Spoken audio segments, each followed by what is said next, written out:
Bonsoir, lovey-doveys. Happy Monday. Hope you're having a good year so far. I was supposed to be working tonight and I had a migraine set in this afternoon. It's been hovering around me for a couple of weeks and it just hasn't hit. And today it hit me in the afternoon and I was I couldn't see things. I have the migraines where you lose your vision, things go missing and everything's weird and you're confused and motor skills start becoming a problem and I can't use my words. So I didn't want to miss our reading though. So if I am nonsensical or more nonsensical than usual, that's why. I'm extra weird. But yeah, so you guys go follow me on Instagram at Liz_Taylor_Magick. There's also a channel account, Light Love Magic, but I'm more active on the Liz Taylor Magic account. But you can see that I post our readings there in a blog form earlier in the day before I talk about them in our videos in the afternoon and the evening. So go follow me there. And while we're talking shop, like this video, subscribe to my channel. You can push the bell to get notifications for when I upload. I don't always have time to reshare the video on social media. So if you press notifications and become a subscriber, then you will get a notification during all the random times that I am uploading. Yeah, but anyway, that's that. Also, check out the description box below. Usually there are affiliate links to buy the decks that I'm using if they're still in print. There is a PayPal link if you want to support the channel. Some people have asked me before about if they can donate, and if you would like to, there's a PayPal link there. And then there's a link to my Etsy shop. I always forget to tell you guys these things. I'm such a deadbeat YouTuber, but I am trying to get better about it. It's part of my New Year's intention is to mention that stuff. So all that. Okay. Now, let us begin. Let's get into our reading. So our anchor message for the week, I pulled from the Wild Unknown Archetypes by Kim Kranz, which is a great, I love getting those archetypes for the beginning of the week, and it sets us up for the themes we'll be working with. This follows right along with the Sunday energy forecast that we do with the Oracle of Oddities. So if you haven't already, go back and watch yesterday's video. This is the foundation for today's discussion.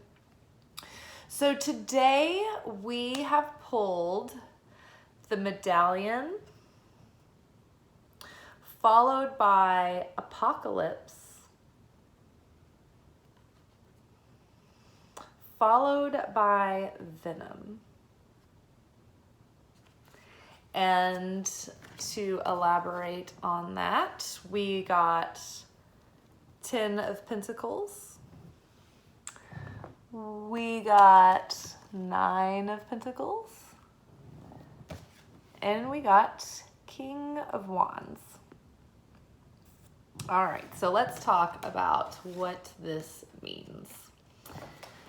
So yesterday we were sort of given the message that this week's energy would be a lot about sifting through and purging any of the remaining old grief and pain and wounds and anything that we're holding on to, grudges, unforgiveness, painful memories that are contributing to that pain or holding bitterness or toxicity into our system. Before we get into our new energetic year in the spring during Aries season, the winter time is our finale of the energy cycle of the last year as far as seasons go and energy. So what we do in the beginning of the year during the winter, that's when we reflect, we envision, and we finish purging out anything that could be causing blocks that will hinder our progress in the year to come, right? We're preparing the soil. We're getting ready to plant seeds that are going to be sprouting come spring. So the medallion talks about, so I guess basically I will say, to sum up, to talk about what we're going to talk about, it's about sifting through what we're holding on to that was passed down generationally through our family, through the beliefs that we saw growing up, the toxic masculinity that has been passed down generationally for, hundreds, 1,000 years in our family, that has evolved into the belief systems that were given to us, that we inherited. It is about sifting through those and leaving behind what is not authentic or true for you, that is holding you back from living your truest expression of your authenticity, of your truth, of the kind of life that you want to create for yourself, right? All of that baggage from the past is causing inner conflicting desires and subconscious patterns that are creating defense mechanisms and barriers that are your ego's attempt to protect you, but really it's holding you back from up-leveling, or from calling in your next level, or from calling in, all of the ultimate dreams and goals and the life that you want to create, and the partner that you want to call in, or if you have a partner, the partnership that you want to live in and experience, right? Maybe you want to create a family, or you want to create your legacy, but all of that is waiting for you to purge out all the BS that is holding you back, that is keeping you disempowered, that is making you feel like you have to shrink, or you have to hide, or you have to people please, or answer to some duty, or this idea that we have to be dutiful for family expectations, or we can't disappoint the family, or it's all about holding up the family name or whatever. All that 1940s crap, get rid of it. Your family is not living your life. They're off living their life. When they're not wringing their hands worried about you, they're not thinking about you at all. Okay, so in those moments of them imposing their projections and their expectations on you, that is very brief in comparison to your whole life and your whole experience. So you have to, as Abraham did, leave his father's house. In other words, you have to live liberated from the expectation of your father, of your mother, of your grandparents, those familial, traditional expectations that are being projected onto you. They're holding you back from expressing what you were here to express. They're holding you back from evolving beyond, right? From transforming and transcending what has been in the past. We are here to be the chain breakers, the generational root healers, the curse breakers. And so in order to interrupt and disrupt those patterns, we have to heal them within ourselves and stop repeating the pattern. Stop doing what the family did. Stop living in that same cookie cutter framework, right? That same pattern, that same behavior, that same mindset that is produced everything that your family has come to so far. It's every generation evolves and progresses their family, but every generation also carries the baggage that has been passed down through the curses, through the wounding, through the conditional thinking and belief systems, right? And so we want to, instead of passing that along, our job, our legacy, our purpose is to transform and transmute those wounds, that pain, that darkness in our family. Heal it so we can liberate, right? And the more that we heal and liberate, the more we can up-level, the more we can up-level our whole family, right? Because once part of your family starts elevating, it's the rest of the family almost gets to elevate too. Each generation has a more expanded expectation of what's possible for them, right? They've witnessed a different possibility or experience. They've witnessed different relationship dynamics, so more is possible. So the medallion card talks about, and what's interesting too is that, okay, so this medallion card talks about things that we inherit, whether they be talismans or amulets or like money that we inherit or traits that we inherit from our generations, personality traits, values, like the intrinsic things that we inherit, as well as the physical objects that we inherit. I literally have a medallion that's in the post. I will add the picture to the end of this video so you can look at the spread and the way that the pictures tell a story together. But my medallion that my grandmother, it came from my grandmother's jewelry. I got my grandmother's jewelry. She gave it to me.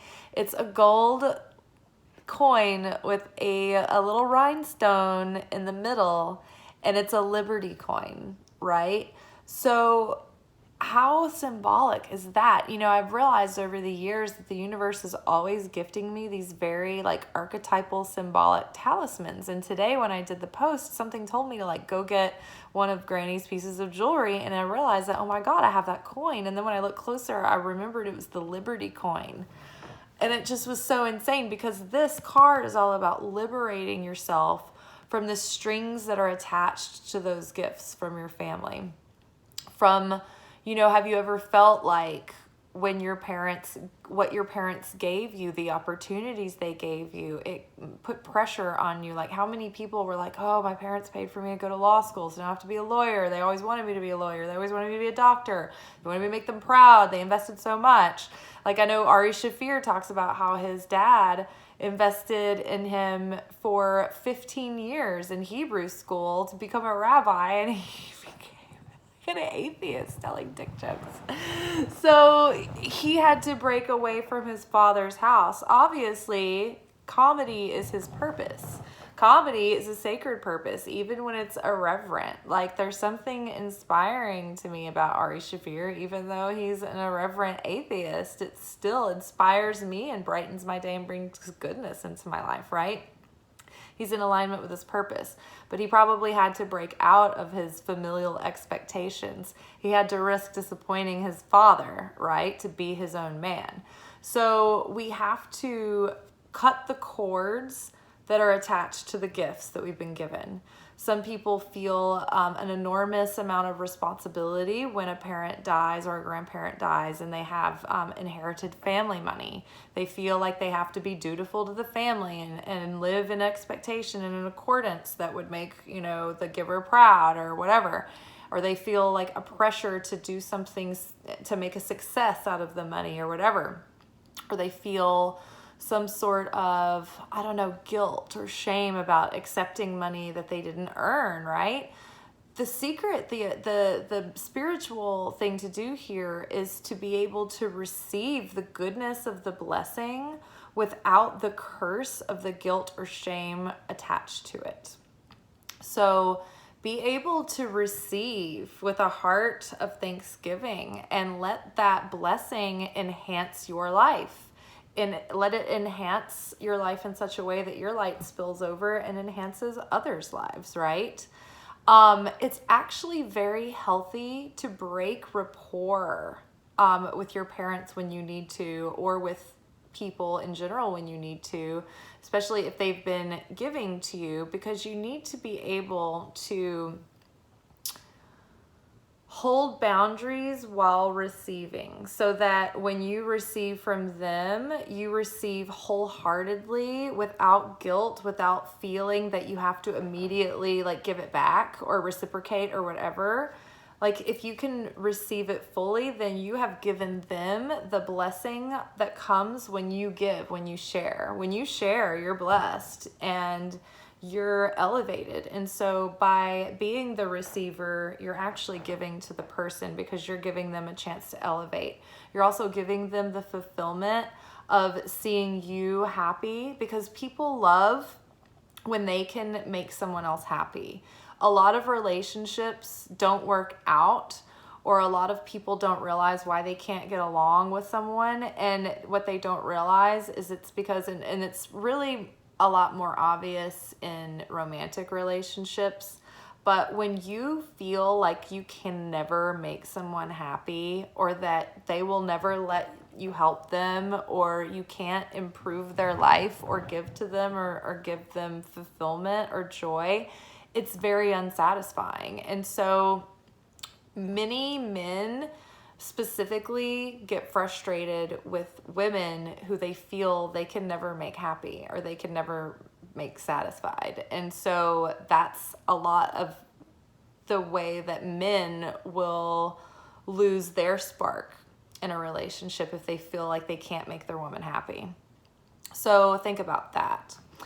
Let's see, the medallion. What are some other things about the medallion? So it's about, maybe there are certain objects that you need to do, like you want to keep the objects. They're meaningful for you in more than just the way that they are attached to the person, or you want to think of the positive ways that positive associations. So you can actually cleanse the object, maybe sage it, put it under a full moon in some salt, but do some cleansing ritual around it and reconsecrate it so that it's purified of its old negative attachments and the old energy around it. If you have a bunch of items that remind you of a person or an event that is negatively charged, it reminds you of trauma, it reminds you of someone who has done you wrong, or maybe there's a breakup that you could never really get over and you still have this like unrequited love for a person, get rid of that stuff.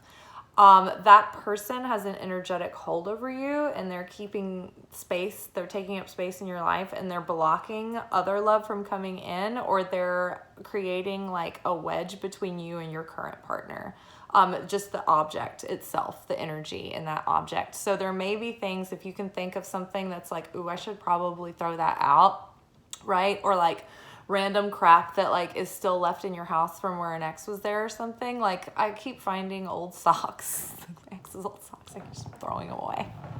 Stuff like that, just get rid of it, right? Inherited items, consecrate them. This card talks about how, like for instance, my grandmother's items are charged with her energy. And so while they do hold her good energy, they can also hold her fears and her pain and her expectations and her mindsets as well. And so you want to just be sure that that energy is not interfering with you, right? And so it's crowning the 10 of Pentacles card, this medallion. And so when I pulled this card, I actually pulled the tarot cards first before I pulled the archetypal cards.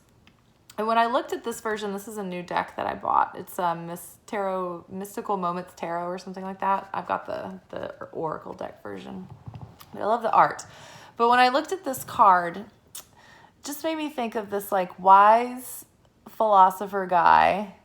He's pretty hot and handsome. Like he looks like very mature for his years, but he's like still he's like a silver fox. So it makes me feel like this is like maybe a younger person with an old soul. He looks just very pensive and philosophical. I love his like style here, is dapper. But he's like sitting on the stump, and all of these rings represent the years of his life and the experience, but also the projected years of his future, of his life, the life that he hasn't lived yet. And so he's thinking about the legacy that he wants to leave and the life that he wants to build, and the partner and the family maybe that he wants to build. And he's envisioning this future for himself, right? But it's like it's not a reality for him, even though maybe he's older than he thought he'd be by now and like have these things. And this is like, don't get caught up on gender. Gender is interchangeable, but it's more about the energy. And so I feel like for him, it's like he has this dark cloud hanging over of all of those familial wounds, those dysfunctional memories he has of family and duty and expectation, and he finds them a bit stifling, or it's not quite right. And so they've been looming over him and blocking him from receiving what he really wants. And so that's what we have to do.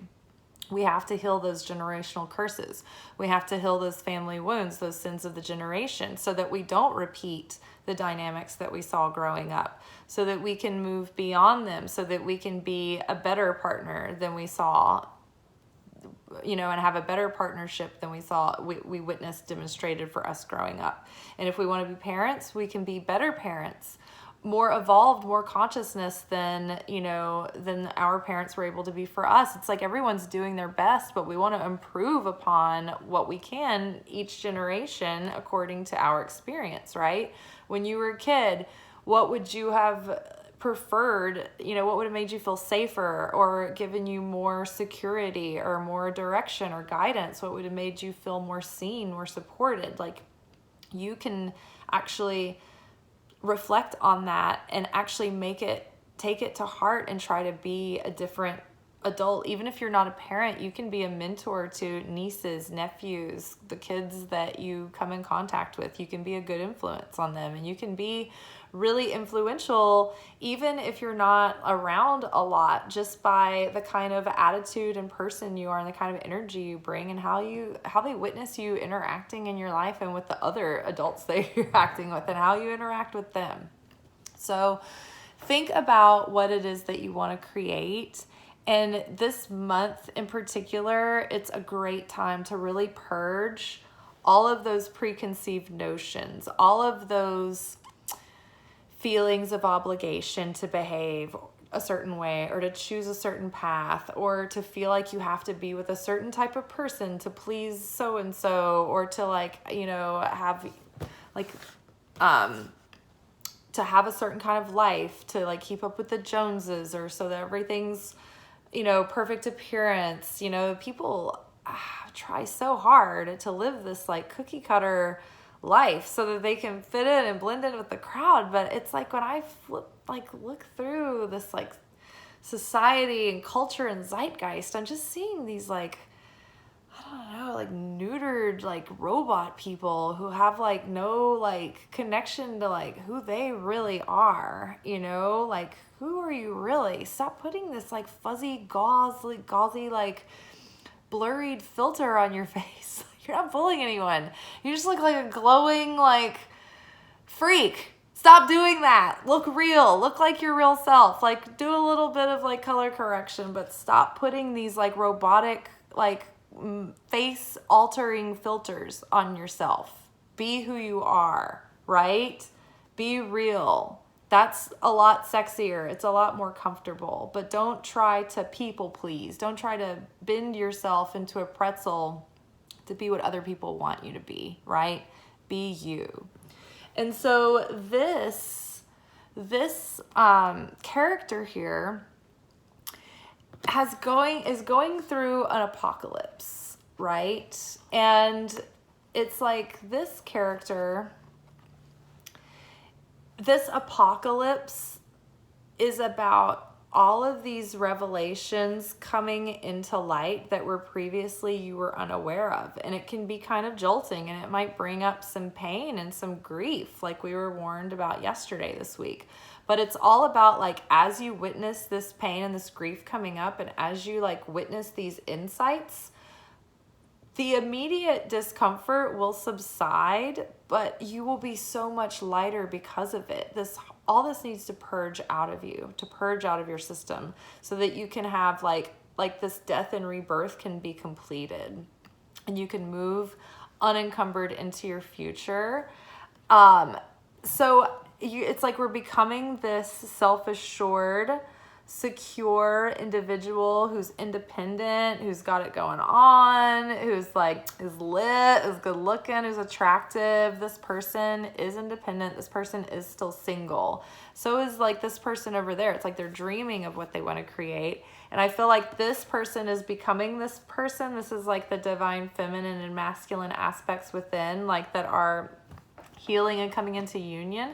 But this might also be two people, like this person who's envisioning the kind of future they want, they might have their eye on an individual who's also very similar and kind of a kindred spirit, and who's at their level and who they can see maybe potential with, but they kind of have to overcome all of this baggage before they can actually like have the confidence and the self-assuredness and like the emotional availability to like have like a good chance with a healthy shot with a person like this, because there might be vibrational resonance, but like these last little emotional blocks need to be overcome, and there needs to be some independence and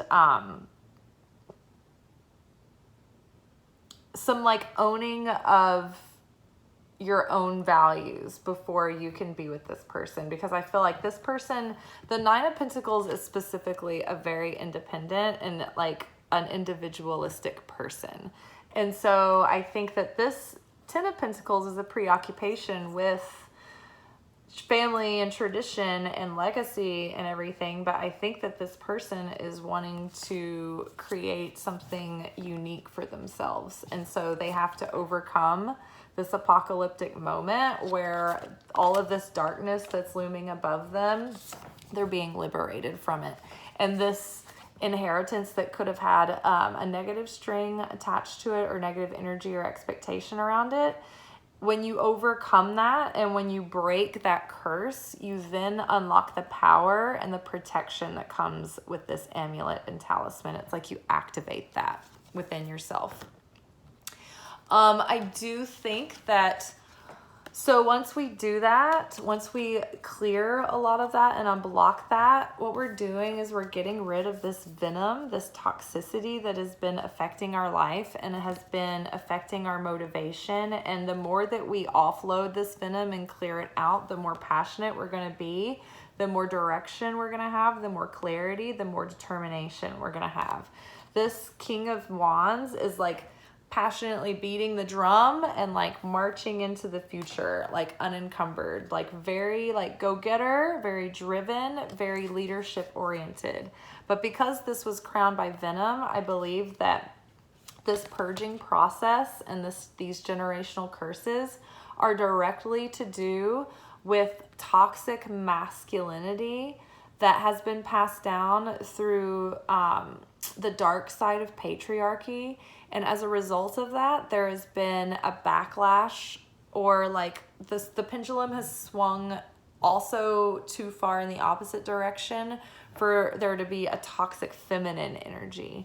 So whereas toxic masculine energy is overly dominant, controlling, manipulative,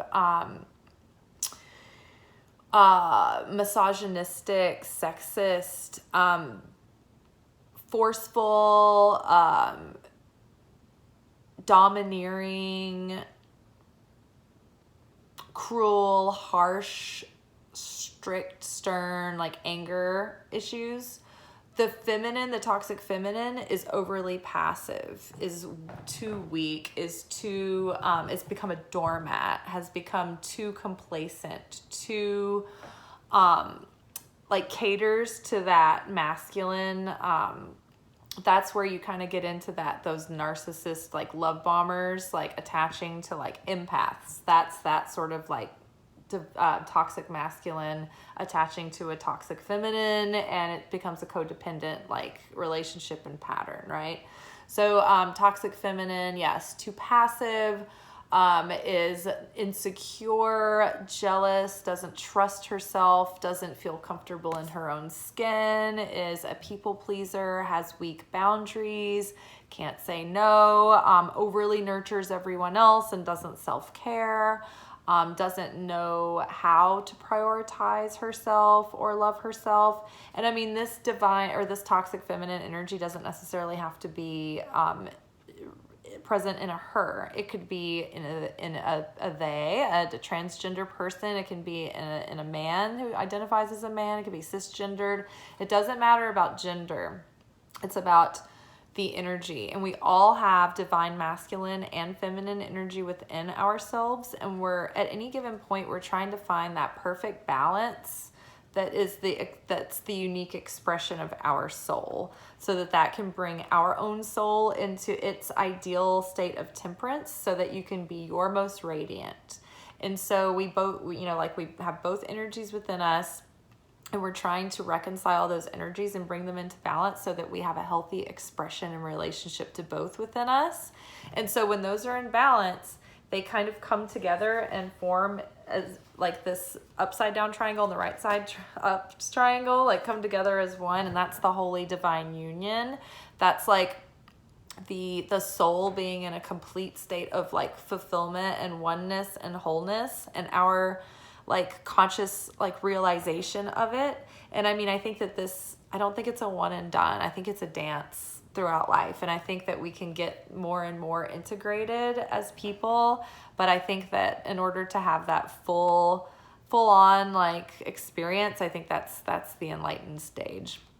So the more that we can bring those energies into balance, then it creates a situation where we can attract like our soulmate level relationship, or start to have that relationship within the relationship that we have. If we have a partner that is our equal, that is, if like say you're married, like you can all of a sudden improve and deepen and expand your relationship that you're in. It doesn't mean that you have to like find a different partner, right? Even if you're not married, like say you're engaged, or you love your boyfriend or girlfriend or whatever, and you're not necessarily in like an official like marriage, you can still have a soulmate relationship. You can still like deepen the commitment that you're in. You don't have to like start over with a different person.